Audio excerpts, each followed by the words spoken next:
আসসালামু আলাইকুম রহমতুল্লাহ। আশা করি সকলেই ভালো আছেন। তো যাদের অল্প জমি আছে তাদের জন্য আজকের এই ভিডিওটি।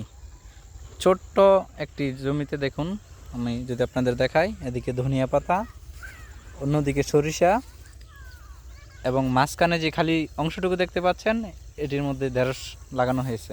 ঢেঁড়স বলতে অনেকে আবার ভেন্ডি নামে অনেকের কাছে পরিচিত। আর একটু সামনে যদি দেখাই তাহলে দেখতে পাবেন টমেটো।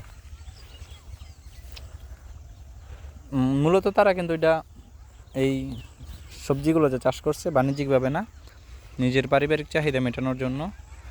তাই ওই অল্প জমিতে কিন্তু সব রকমের সবজি তারা লাগিয়েছে। সব রকমের বলতে এই জায়গায় 4 ধরনের সবজি আছে। আর ঠিক পাশেই আরেকটি জমি, এগুলো মূলত আমার মনে হইতেছে তিল,